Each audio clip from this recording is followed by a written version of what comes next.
All right, good evening. So I want to start off tonight by talking about Rivka for a few minutes, Rebecca, the wife of Isaac, Yitzchak, and go from there. We're going to talk again more about Yitzchak as we did last week, try to build on what we started last week. So if you have your source sheet, we're going to go right there. So as I mentioned last week, one Torah portion basically deals with the life of Yitzchak. Besides for his appearance by the Akedah, the binding of Isaac, which is at the end of Vayera. So then Chaye Sarah, basically that parsha has the events where Avraham seeks a wife for Yitzchak, but Yitzchak really doesn't show up much until the end. In that parsha, we don't learn too much about Yitzchak. It's in the following parsha, Toldos, where we start to learn about Yitzchak. And all that we talked about last week was really from Toldos, where we talked about his digging wells and not going down to Egypt and following in his father's footsteps in many ways. So at the beginning, very beginning of Toldos is when he and his wife Rivka, they pray for children, and God answers their prayers or his prayers, as we'll see. And they have their twins, Yaakov and Esav, Jacob and Esau. So we're going to look at just the very first verse for now, the first verse on our page. I think it's a few verses in that Torah portion. So we're Bereshis chapter 25, verse 20. And Isaac was 40 years old, and he took Rebekah, the daughter of Besuel the Aramean of Padan Aram, that's where he was from, the sister of Lavan the Aramean, to himself for a wife.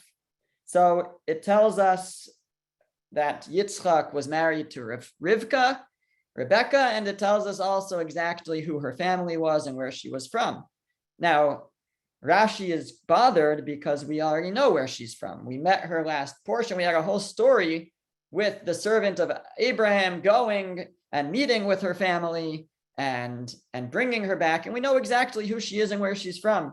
So Rashi comments, the daughter of Besuel the Aramean of Padan Aram, the sister of Lavan, was it not already written that she was the daughter of Besuel and the sister of Lavan and from Padan Aram? Why does the Torah need to repeat this? Don't we already know it? So Rashi answers based on the Midrash, this is to tell her praise. The purpose of going into detail once again of who she was, where she was from, is actually to praise her, that she was the daughter of a wicked man and the sister of a wicked man, and her place was inhabited by wicked people, but she did not learn from their deeds. So the Torah wants to stress for us exactly and remind us again who her parents were, who her brother was, where she was from, to remind us just of her great virtue, that she did not come from good stock. She came from a wicked family, and yet she herself was very righteous. And this is this is in order to praise her. Now the Maharal, in his commentary to Rashi, his super commentary, as we call it, his commentary on the commentary, so he wonders still that it goes into quite an amount of detail. Like, what if you want to tell me that she came from bad stock? Maybe it would suffice to just say that she was the daughter of Besuel and stop there. But what is being added at each step? She was the daughter of Besuel, and not only that, but she was the sister of Lavan, and not only that, but she was from Padan Aram. What is added by each of these details? So the Maharal says that what the Torah is trying to show us here, and the Midrash by highlighting this, is that there's different ways that a person can be influenced by their surroundings.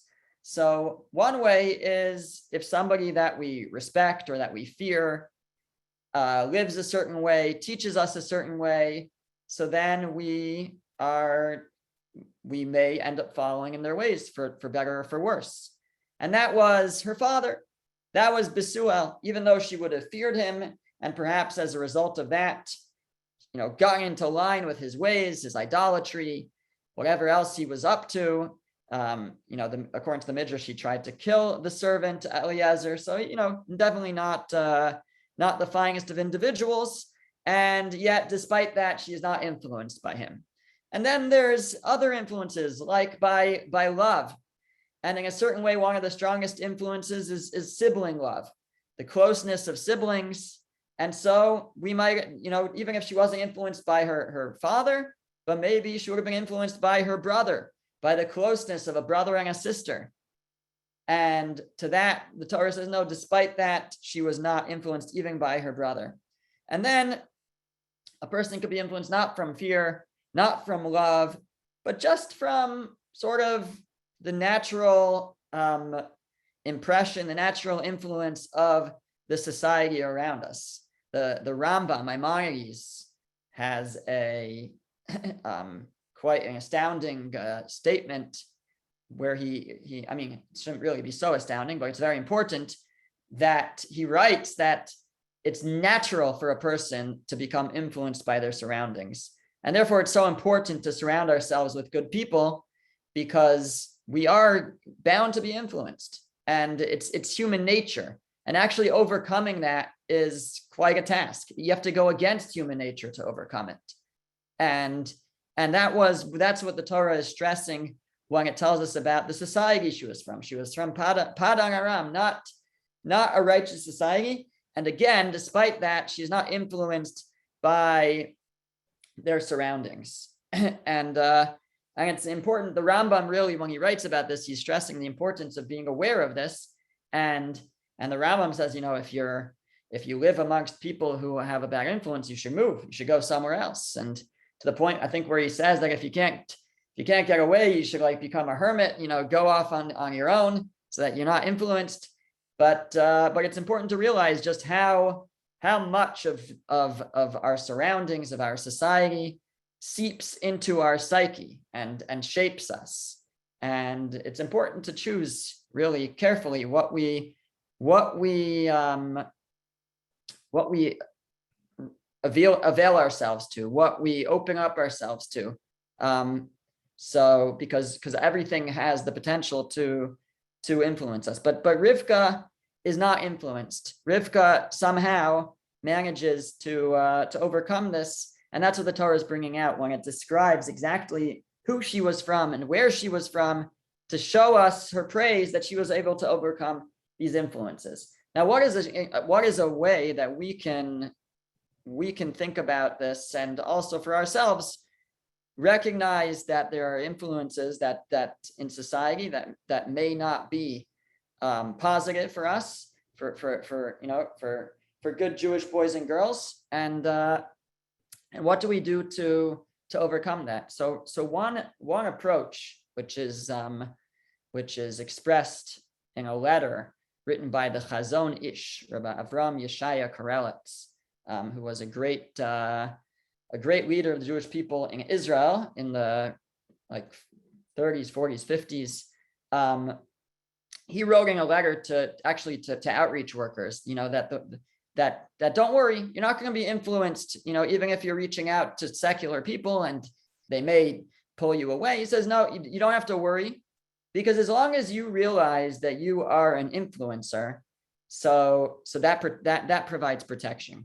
And the last thing is important for all of us as Jews, that if we recognize that really we have what to show the world, we have what to teach people from our own conduct and our own outlook and perspective, which we get from Torah study, from the Torah, from God. So then that provides protection for us from those influences. That as long as we can have that perspective, that we really have something to teach the world, more than that the world has to teach us. Of course, we can learn from anything. Ezehu Chacham, who is wise, somebody who can learn from anyone. But at the same time, we have to also be able, have a filter and realize that ultimately it's the Torah that is the source of the greatest wisdom, godly wisdom, and that we have something to teach the world more than that the world has to teach us. And that is a protection against societal pressures, the sort of whatever, people just get consumed by whatever people are saying in society, but that's not where we get our morals and our and our what we place as primary and important is not from there. It's from our own tradition. And if we view ourselves as teachers, as influencers, so that can provide a protection. That is Rivka at the beginning already, when it describes her relationship with Yitzchak as his wife, but it also says that where she came from and that she was able to overcome those pressures and those influences to become very righteous.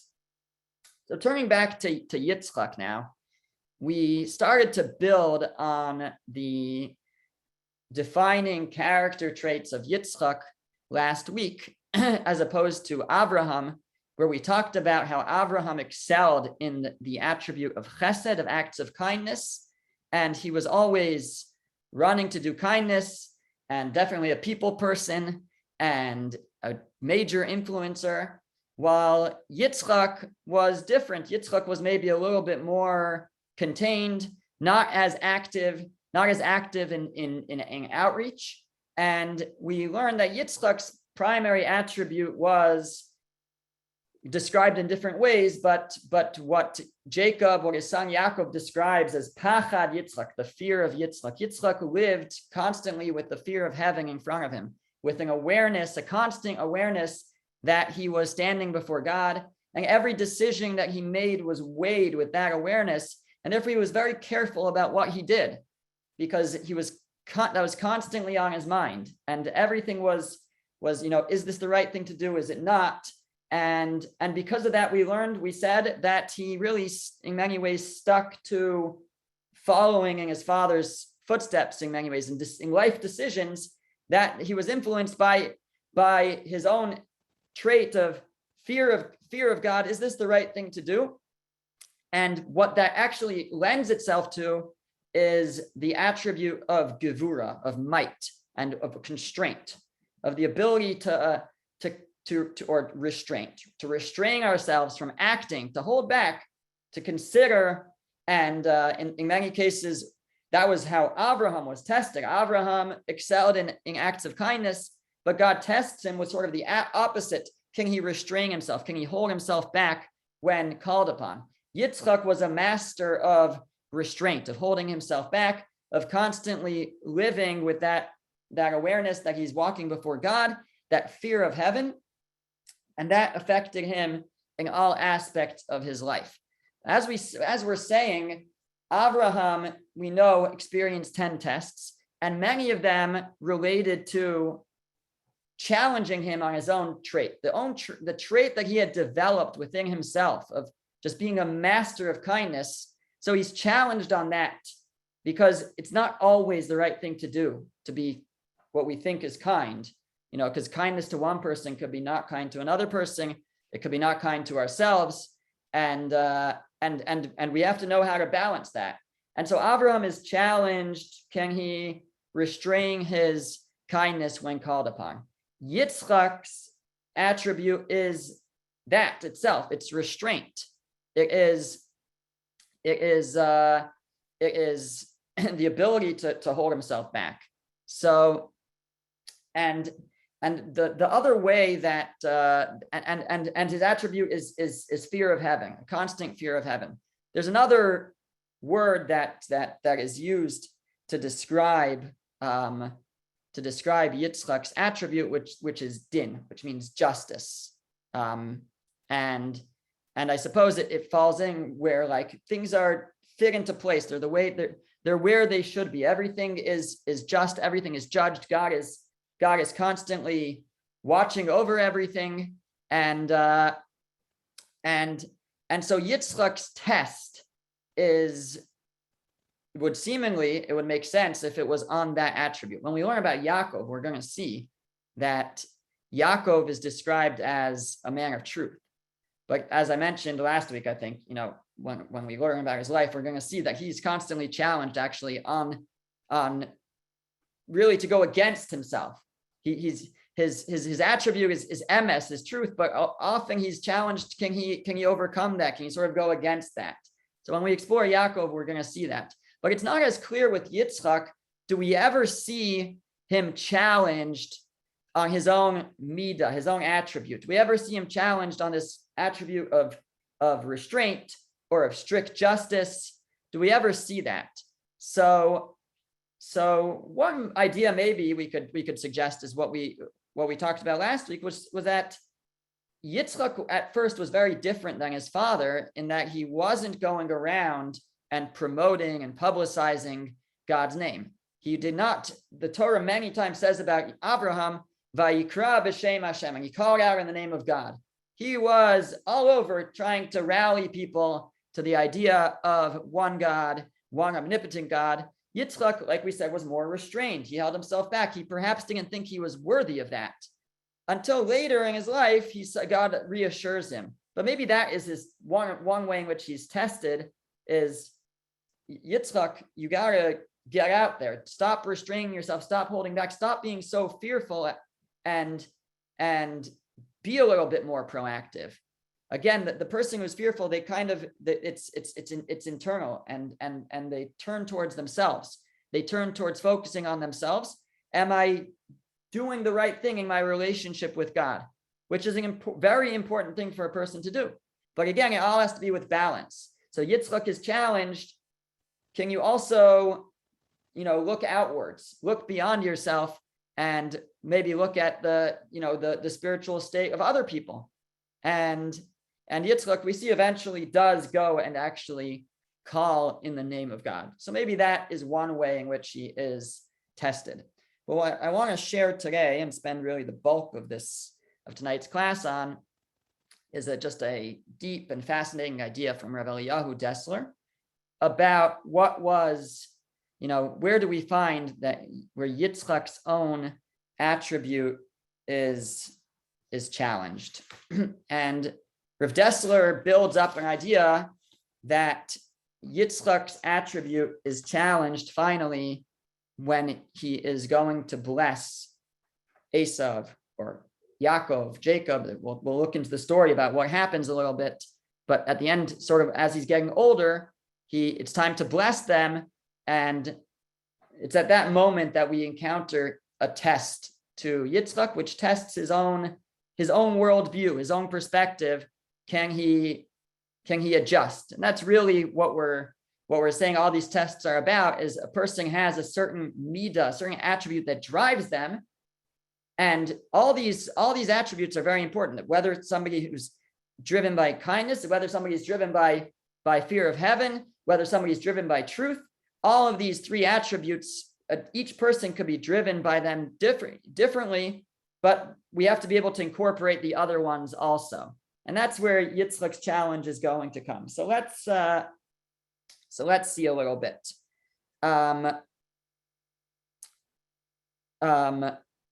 Again, to try to understand the relationship between might and restraint and din, justice, which we're saying is all ties into Yitzchak. He exercises restraint.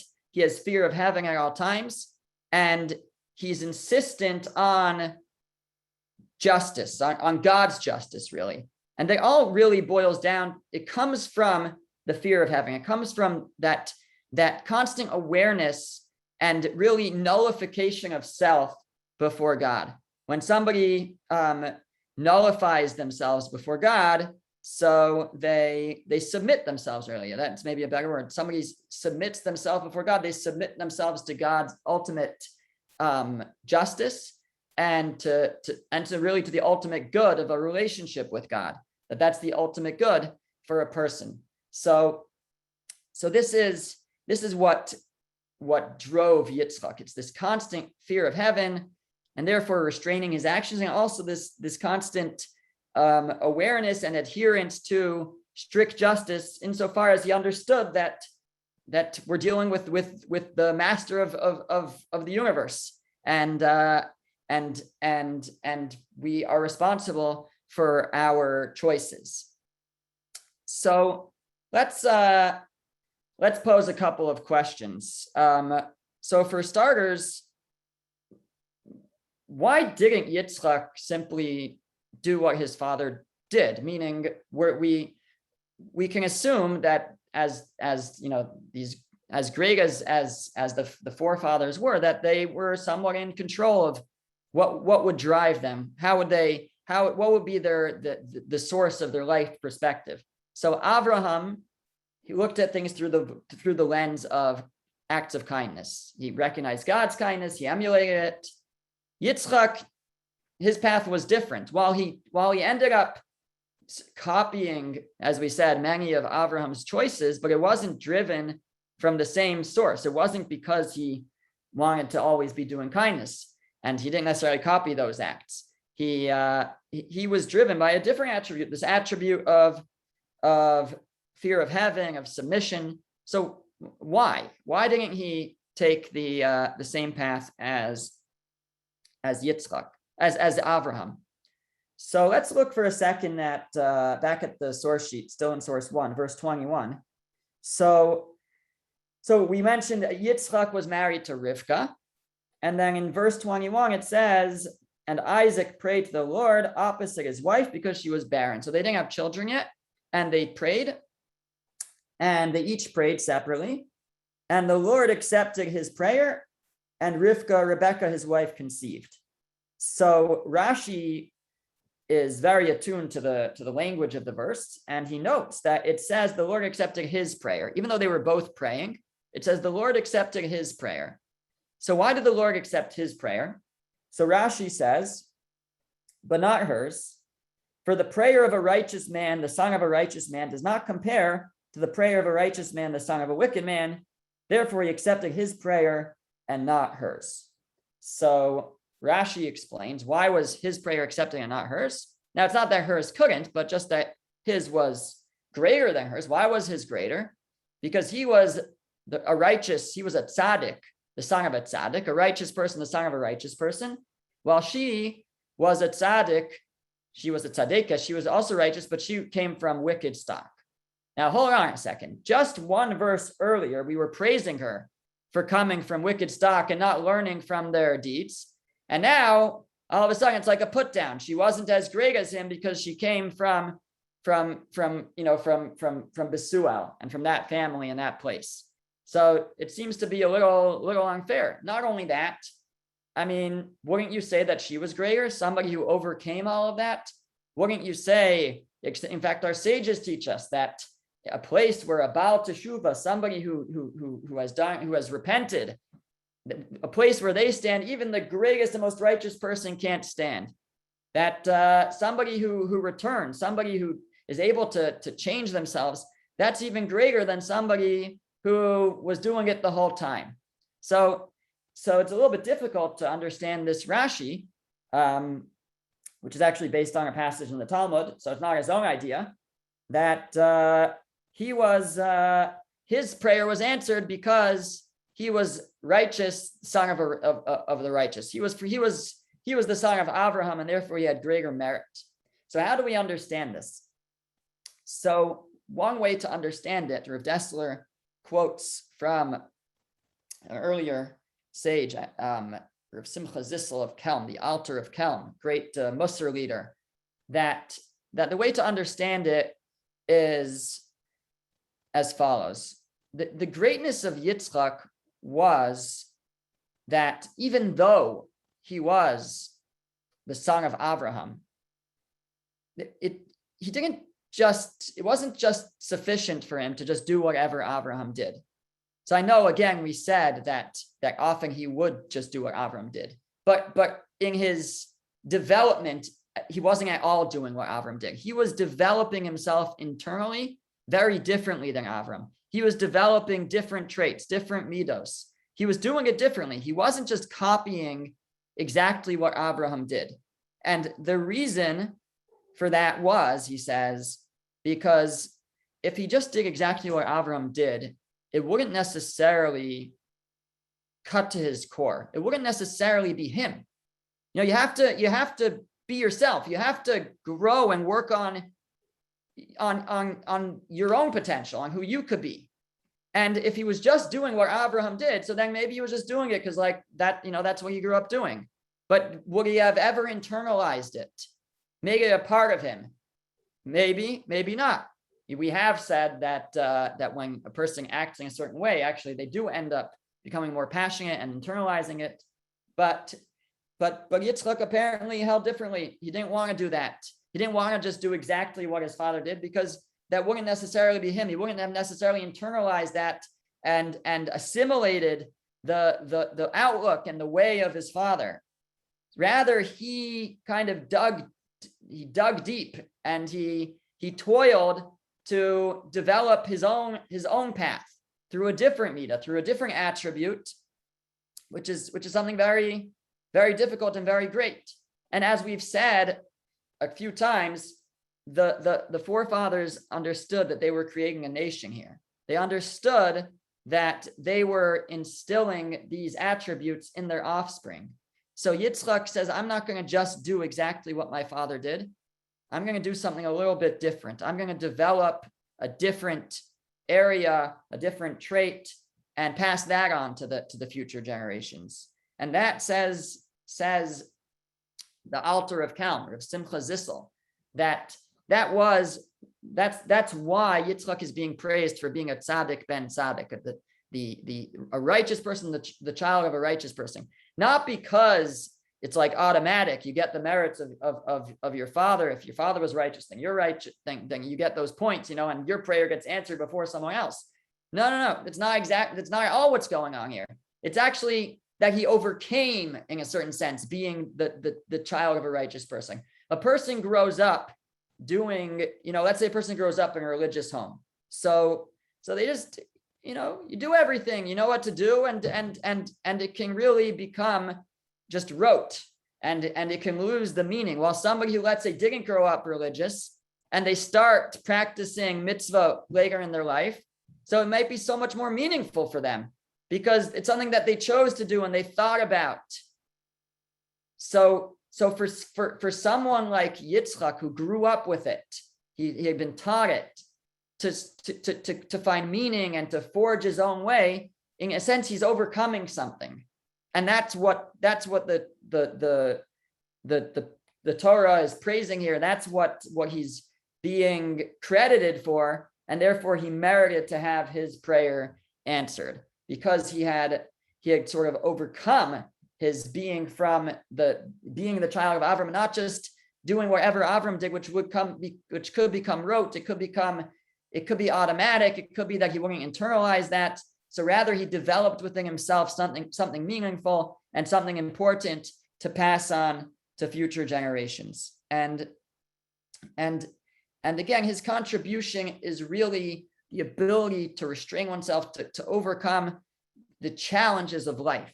And this is really very central to Jewish life and to our perspective on the world, right? God creates us with free choice for a reason. God wants us to develop a relationship with him, but he doesn't want it to just be automatic. He doesn't want it to come for free. If it did, we wouldn't feel as good about it. If we don't earn it ourselves with our free will, if God just hands it over to us, hands over the relationship, if God just would create souls and say, okay, come bask in my light, have a relationship with me. So it would be great to have that relationship, but not as great as if we can earn it ourselves. There's a little bit of embarrassment there if it's free, right? Which means that there's a greater pleasure. There's something greater out there, which is if we could earn it.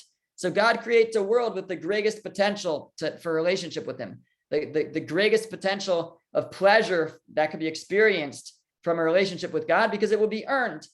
We're challenged in this world. God creates us with an inclination that can pull us away, a yetzer hara, an evil inclination, to give us the chance to earn it. And that is Yitzchak's battle. His battle is we're going to earn this. Everything is just. Everything is midas hadin, is the attribute of justice. I want to overcome. I want to restrain my inclination, overcome to be able to earn my relationship with God. And that is Yitzchak's driving force. So that could take us really now to the chapter of the blessings. So let's look at a few verses, and then we'll try try to break it down. So before we do the blessings, I just want to read still the end of source 1 and just get a sense of who was Yaakov and who was Esav and what was Yitzchak's relationship with them. So in verse 27, still in this first source, chapter 25, it says after Yaakov and Esav are born, so it says, and the youths grew up, and Esav was a man who understood hunting, a man of the field, whereas Jacob was an innocent man dwelling in tents. Now, what does it mean, an innocent man? So the Hebrew word is tam. Tam is not the easiest word to translate. So for example, at the Seder, we use tam to describe the simple son. The simple son, he asks a very simple question. That's the tam. We also have a word like tamim, which means like perfect, unblemished. So there's something about tam, which is perfection, but simplicity, which are very connected, actually. The idea is that it's through and through the same, consistent, simple, perfect. That all these things mean that something is true through and through. So that's what Rashi actually interprets here. What does he mean he was an innocent man? Really, what does it mean he was a tam? It means he was not an expert in all these matters, meaning Esav was a little tricky. He wasn't tricky. Like his heart, so was his mouth. A person who is not astute at deceiving is called tam, innocent. So already at the beginning of, this is interesting. It's important for when we talk more about Yaakov. We're not focusing on him now, but it'll be important to know that that early on in his life, we're saying he's not astute. He doesn't know how to deceive. It's not where his talents lie. He's tam, he's simple, he's innocent. But also, he is someone who's like his heart, so was his mouth. Meaning what you see on the outside, what you experience is who he is. And so if you see righteousness, which he was righteous through and through. If you see him performing good deeds, so it's righteousness through, it's not just a show. It's righteousness through and through, which means he's doing it for the sake of having. He's doing it for the right reasons. He's not just putting on a show. He's a tam. He's simple. He's perfect. He's consistent through and through, inside and outside. That's Yaakov. Esav is not like that. Esav is a trickster. And I think we see that in a previous verse, which I didn't include, but also in the next verse, 28, it says, and Isaac loved Esav because his game was in his mouth, but Rebekah loved Jacob. So Esav was a hunter, and he fed Yitzchak. So that's the simple reading of the verse, that he fed him, and therefore Isaac loved him. Rashi says, as the Targum renders, into Isaac's mouth, that he fed him. However, the midrashic interpretation is, with Esav's mouth, he would entrap him and deceive him with his words. Because the Hebrew here is that it says that Yitzchak loved Esav because Sayid Bifiv, there was trapping in his mouth, which could mean he loved him because the trapping was in Yitzchak's mouth, meaning Esav fed Yitzchak lots of trapped meat, some good food, or it could mean that Yitzchak loved Esav because Esav entrapped him with his mouth, that he tricked him. He made himself look good when he wasn't really as good. And that's going to be important because that's Esav. While Yaakov is true through and through, what you see on the outside is what's on the inside. Esav wasn't like that. Esav, what you saw on the outside was not really what was on the inside. He was putting on a show for his father. He would ask him things. He would make it seem like he was God-fearing, but that wasn't the case. He was rotten inside. So that's our introduction to Yaakov and Esav. Now we fast forward to the later in their lives, and Yitzchak is now an old man, and Yitzchak wants to bless his elder son, the firstborn. Now he doesn't know that Yaakov, his younger son, has purchased the firstborn rights from the older brother Esav, and that really Yaakov now is entitled to the main blessing from his father. Yitzchak doesn't know this, so he's planning to bless Esav. But he wants to be good-spirited for the blessing to be the most effective. So he asks Esav to go out and bring him back some food so that he can bless him in good spirits. So meanwhile, Yitzchak's wife, Rebecca, hears about this, and she knows that really Yaakov deserves the blessing and should get the blessing. She knows exactly who they are, Yaakov and Esav, and maybe also she had a divine inspiration, like a prophecy that she should involve herself. And she sends Yaakov to get the blessing to trick his father. So she dresses him up in Esav's clothes. And now Yaakov comes in dressed up as Esav to Yitzchak. And that's where we pick up here, source 2. So it says, and he came to his father and said, my father. And he said, here I am. Who are you, my son? And Jacob said to his father, I am Esav, your firstborn. I have done as you have spoken to me. Please rise, sit down, and eat of my games, that your soul will bless me.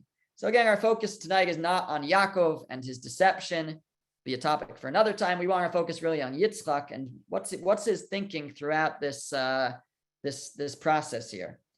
So we skip a verse. We go to 21. And Isaac said to Jacob, please come closer so that I may feel you, my son, whether you are really my son Esav or not. So he has suspicions, really, because of the way that Yaakov responded very respectfully. He has suspicions that it's not Esav, it's Yaakov. He says, let me feel you. So Jacob drew near to Isaac, his father, and he felt him, and he said, the voice is the voice of Jacob, but the hands are the hands of Esav. Like I said, the way he spoke sounded like Yaakov, but he felt him, and he was hairy. He was wearing this goat fur, and he said, you feel like the hands are the hands of Esav. You feel like Esav. And then it says, and he did not recognize him because his hands were hairy like the hands of his brother Esav, and he blessed him. So here already it says that he blessed him, although we don't actually see him bless him yet. And then if we fast forward, we're not going to look at the Midrash yet. If we fast forward to verse 26, it says, and his father Isaac said to him, please come closer and kiss me, my son. And he came closer and he kissed him, and he smelled the fragrance of his garments. So Yitzchak smells the garments, and he blessed him. So again, it says, and he blessed him. And here we're actually going to see the blessing. And he said, see, the fragrance of my son is like the fragrance of a field, which the Lord has blessed. So it smells really good. Okay.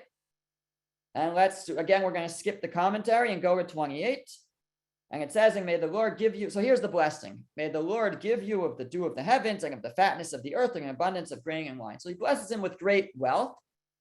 Nations shall serve you and kingdoms shall bow down to you. You shall be a master over your brothers, and your mother's son shall bow down to you. Those who curse you shall be cursed, and those who bless you shall be blessed. So Yitzchak blesses Yaakov with wealth and with power, and that those who curse you shall be cursed, and those who bless you shall be blessed. So he should be blessed in general. So that's the story of the blessings. So of course we can go a lot deeper into this. So we're gonna try to do that a little bit based on Rav Dessler's teachings. So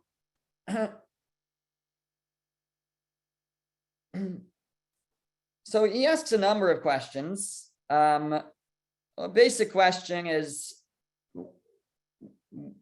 how did Yitzchak miss the boat? Like, why did Yitzchak think that Esav was righteous? Yitzchak was a prophet. Yitzchak was a tzaddik. He was very righteous. He was very wise, certainly. What did he think? Who did he think Esav was?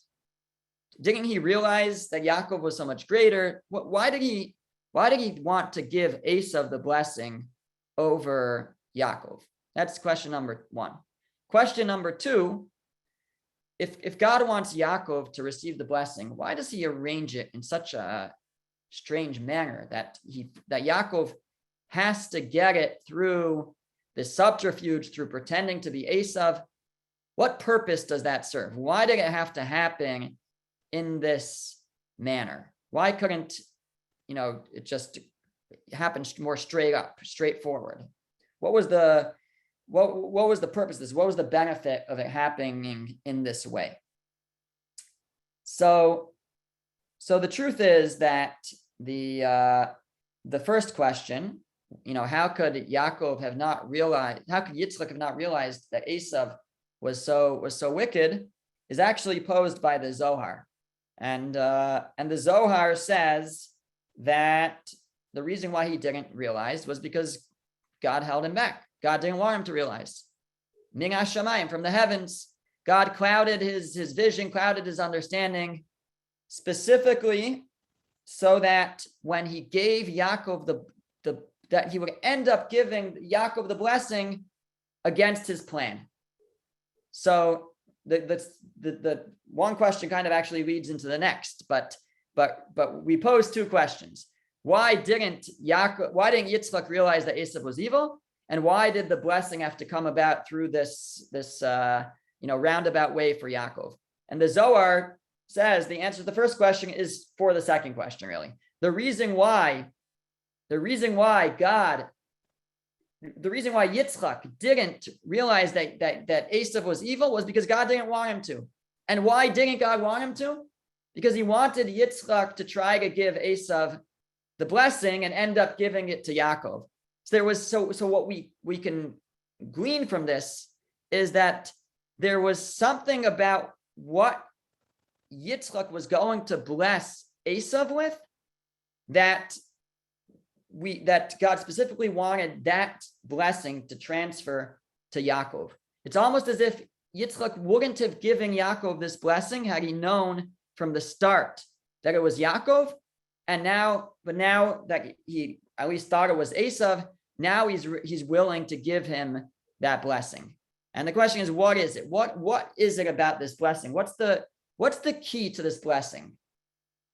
Is it just what we see at face value, wealth, power, and that's it? Or is there maybe something more meaningful? I mean, those things are important, but what do they have to do with who we are and as a people and the struggles of our life and the struggle of a Jew? What was this blessing, which was not just for Yaakov himself, but for all future generations? So we have to understand that when somebody wants to bless someone or pray for them, so we actually talked about this in our Tefillah series, in our series on prayer. Can you pray for somebody's spiritual welfare? And there we took the approach that in general you can. Rav Dessler says that you can, but only in a certain way. Meaning, he says, we can't affect somebody else's free will with our prayer. We can't pray to God that someone, that so-and-so change their ways. And that God should, alter their free will so that they change. That doesn't work, says Rav Dessler. Everybody is entitled to free will. It's with that free will that we earn our connection with God. We earn our share in the world to come. We can't alter that for somebody else. But what we could do is we can pray for the environment to change, the setting. As we said, people are easily influenced. People can be influenced by their surroundings. People can be influenced by their experiences, by their challenges, and that we do have the ability to affect. So if somebody would pray for somebody else's spiritual well-being, then they can't pray that God change that person's heart, but they could pray that that person meet someone who's going to inspire them, or watch a certain YouTube video, attend a class that will inspire, right? That's possible that one can pray for. Now, when a person receives good in this world from God, there's different ways, I guess, that we can look at it. So a person's extremely righteous. So let's take Yaakov for a second. So we described Yaakov as somebody who was righteous through and through. He was not only good on the outside, but good on the inside. He was completely acting for the sake of heaven. His deeds were true and consistent, and he was Tom. He was perfect. He was somebody who was consistent through and through, and was always acting for the sake of heaven. So So such a person, if God rewards them with good in this world, what is that? What is that good? So it's not their reward for their actions, because the reward for our actions are in the world to come. What it is that it can help a person do more good. So God says, okay, you're doing good in this world. I want you to keep doing good. We have an idea of mitzvah, goreres mitzvah. One mitzvah leads to the other. God helps us. We do one mitzvah, God will reward us and sort of set us up for success and help us do more good. We say in the Shema prayer, in the second paragraph, we say, it will be, if you listen to the commandments, then God will shower you with rain, etc. So there are situations where God rewards us for good deeds in this world, not just in the world to come, but the idea behind it is to set us up for future success. Now, what if somebody is not that perfect Yaakov? The person hasn't fully developed themselves inside, let's say. Not everything is l'shem shamayim, for the sake of heaven, but they do good deeds here and there. So such a person, they need good, not just, to get them to the next good deed, but really to support them along the way. They need help, basically, to try to reach that, internalizing it as well, to be able to assimilate it, to become good inside as well. The good is for them to help them develop, and so that they can reach perfection, which they haven't yet reached. So it's not just to get them to the next mitzvah, but they're still developing. Once somebody has perfected themselves, the only need for good is really to be able to do more good, but not really to develop themselves. A person who is still developing themselves, so if we're showered with blessing, that can help us, provide us with what we need to be able to further develop ourselves. But then there's a third category, which is someone who is so rotten to the core that there's no help, there's no helping them. And such a person might here and there do a good deed by accident, and is deserving of reward. And they might get that reward, but it's just going to be in this world, because they haven't really developed a relationship with God to earn themselves a reward in the world to come.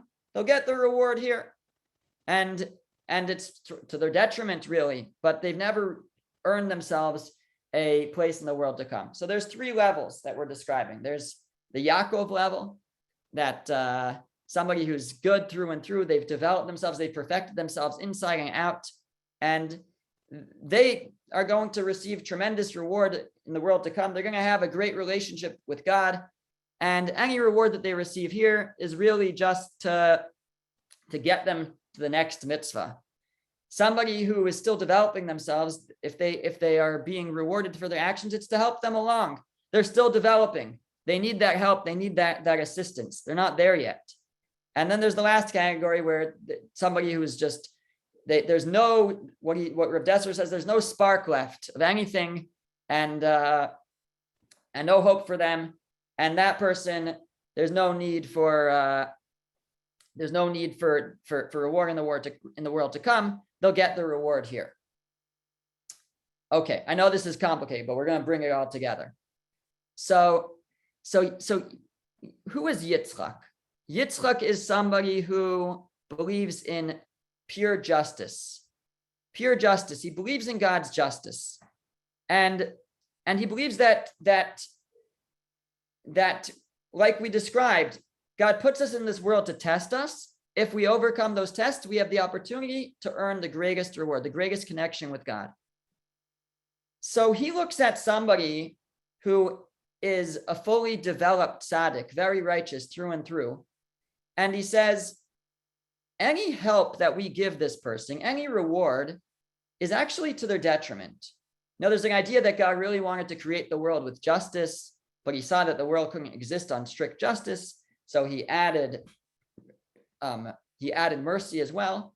The idea is that, bottom line is that if in the most strict world, that's the world of the greatest opportunity, because God is everything that we would do would be earned.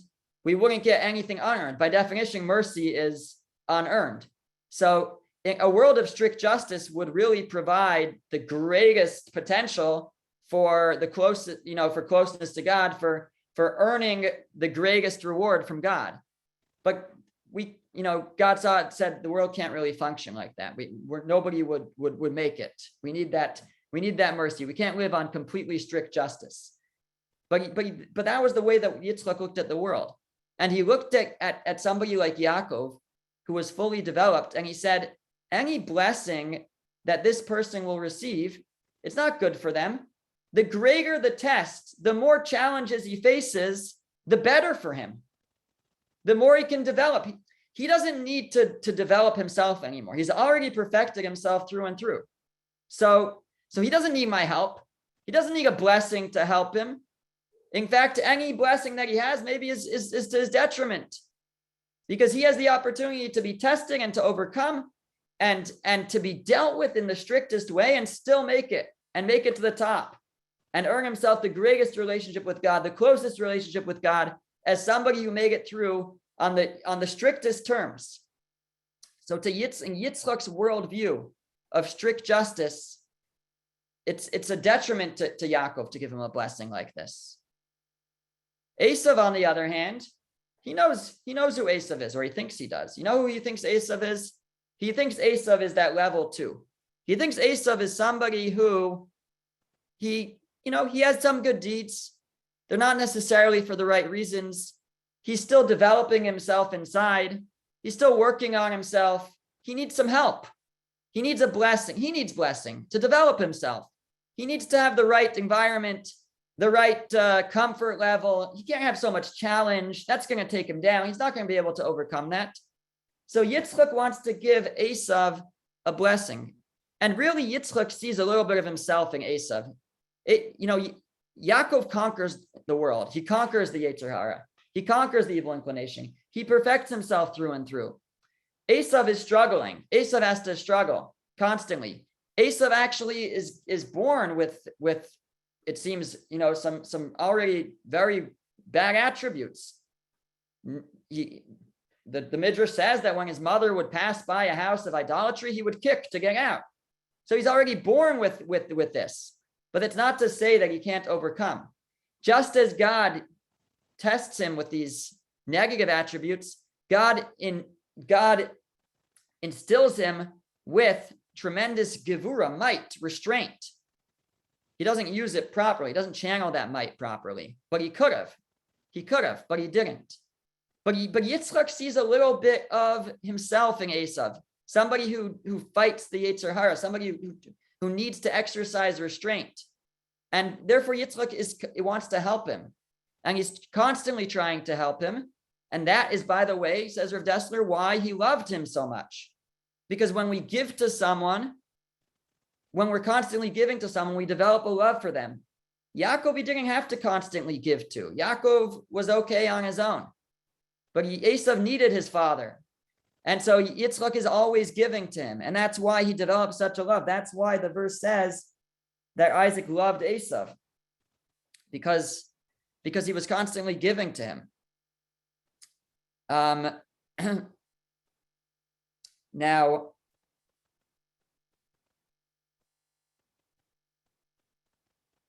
he thought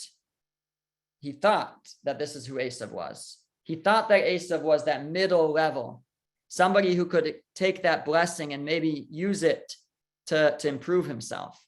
But actually, that was a misjudgment of Esav. Esav was actually that third level. Esav was that third level, the one who's rotten through and through, and who has lost that spark, has lost the potential to develop. It's not going to help him anymore to give him a little bit of blessing, to give him a little bit of wealth, to give him a little bit of comfort, and to take away the challenges. It's not going to help him at this point. There's no hope left for Esav. And so Yitzchak is actually mistaken in this point, but this is who we thought Esav was. So it's not that he missed the boat completely. He realized that Esav wasn't so great. He realized that Esav wasn't so consistent through and through, but he thought that there was still a spark of something there that could be developed. And so he wanted to give him a blessing to help him develop that. But he was mistaken in that regard. Now, Yaakov, on the other hand, it's Yitzchak's belief that Yaakov doesn't need a blessing. It's not going to help him. It will make him worse. Right now, he's got it. He's earning his reward under strict justice terms. To give him mercy, to give him blessing, he's just going to take away from that. So that's why he doesn't plan to give Yaakov a blessing. But what happens is God says, no, Yaakov needs a blessing. Yaakov needs a blessing. And Yitzchak is going to give it to him. And he's not even going to realize it until the very end, what he's doing. But that's where he's going to be tested. So just to wrap it up, because it's getting late. So if we go back to our source sheet, so we have to understand something for a moment, which is that Yitzchak was tremendously attuned to the spiritual. He could, somebody comes into the room, he's not just seeing, maybe he was barely seeing, he was blind. He's not just, he's sensing who they are spiritually. He's experiencing prophecy about the person, about their offspring, etc. So Yaakov comes into the room, and you look at verse 23. So it says, he did not recognize him because his hands were hairy like the hands of his brother Esav, and he blessed him. The Midrash comments in the Yalkut Shimoni, he did not recognize him when there were wicked people that would come from him. He didn't recognize him. Sorry, actually, if we go back one verse first, into verse 22. First, he says, the voice is the voice of Jacob.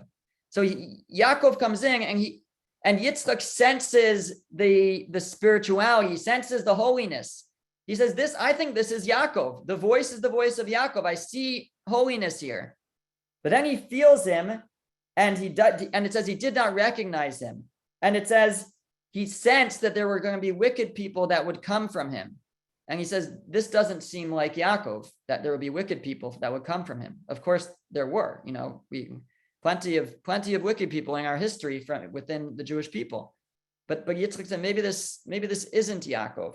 He wasn't sure. He was going back and forth. It says he came closer in verse 27, and he kissed him, and he smelled the fragrance of his garments. So the Midrash on those words, so in the Hebrew, it says he smelled the fragrance of bigadav. Bigadav are his garments. So in the Hebrew, bigadav is related to the word bogdav, which means rebel. There is a connection between garments and rebellion, of course, because Adam and Eve get their first garments after they rebel. So it says that he smelled bogdav, his rebellious ones. Again, the Midrash comments that he sensed rebellious ones who would descend from him. So whoever this was that was standing before him, he saw wickedness in the future. He could sense that with prophecy. He still didn't know who it was. And because this actually, he thought it was maybe Esav, because he sensed that he saw that wickedness that was to come from him. And so he's ready to give. And because of that, it says in each of these verses, and he blessed him, he was ready to bless him because it was Esav. And that fits into his worldview to give Esav a blessing because Esav needs it. Because Esav needs that help. He needs the blessing. But then, if we go on in that same verse, it says, and he said, see, the fragrance of my son is like the fragrance of a field which the Lord has blessed. What did he smell? What did he smell at this point? So Rashi says, and he smelled, it is not that there is no odor more offensive than that of washed goat skins. Yaakov was wearing goat skins. How did that smell good? But this teaches us that the fragrance of the Garden of Eden entered with him. He smelled Gan Eden. He smelled the Garden of Eden. Yitzchak smelled holiness. And suddenly he realized, again, he's not sure who this is, but he senses holiness here. He senses holiness. He senses maybe somebody of a higher spiritual plane. And at this point, he's left with the choice. Do I give the blessing still? Or do I hold back? Because it goes against my worldview. I don't think somebody on that holy plane should get a blessing. Somebody like that should deal with strict justice. It's to their detriment to get a blessing. And at that point, he smells this. He has this, it's like a little bit of a hint. but it goes against what he believes, and he struggles. And it says that he said, "See the fragrance of my son." And the Ibn Ezra, the commentary, says he spoke to himself. When he said, "See," he's talking to himself. He's like giving himself a pep talk. He's struggling. He's pushing himself. And ultimately, he gives the blessing. So Rav Dessler says that was the test right there. What would he do as soon as when he sensed that, when God hinted to him that this person standing before him maybe was actually much more holier than he originally thought. Maybe this person was that person who was good through and through. That in Yitzchak's worldview of strict justice, that's the best thing is for that person to struggle. They should struggle. They should fight. They should have to overcome, because that will earn them the ultimate reward. That's the most just. But God's hinting to him that, Yitzchak, not everybody can do that. And maybe that's not what's best. Even when God, like I said, when God created the world, God said, no, we're gonna have mercy as well. And so God gives Yitzchak gives Yaakov the blessing, despite this going against what he believed. Again, he wasn't sure it was Yaakov, but he still sensed that this person was on this level, and he still gives him the blessing. And that blessing carries on to all future generations. So this blessing, and I should just add one more point, which is that a blessing carries more weight. The reason why Yitzchak's blessing, the reason why it had to happen this way, is because when somebody gives a blessing, just like a prayer, the strength of it is, says Rav Dessler, in that it is in the merit of the person who gives the blessing, growing from it, developing from it, gaining a greater sense of God's control over the world. That's where the success of a prayer lies. That's where the success of a blessing lies. So because with this blessing, Yitzchak had to be challenged, that adds strength to the blessing. And that's why it had to play out this way. He had to be challenged as he gave the blessing in order that the blessing would have greater force and greater power. And so Yitzchak gives that blessing so that in future generations, everybody is blessed with that divine assistance. Not only somebody who is struggling, who really needs the help at spiritual development, but even somebody who's a little bit further along, like Yaakov. But still, we don't want to hang them out to dry and say, okay, struggle, overcome, you can do it, you'll earn more reward that way, which was how Yitzchak looked at the world. But God was hinting to him here, and Yitzchak was, he went with it, and he overcame himself and gave that blessing, even going against his worldview, even for somebody as righteous as Yaakov, that even the righteous would have assistance, would have a blessing of assistance in future generations. So this was Yitzchak's great test in his attribute.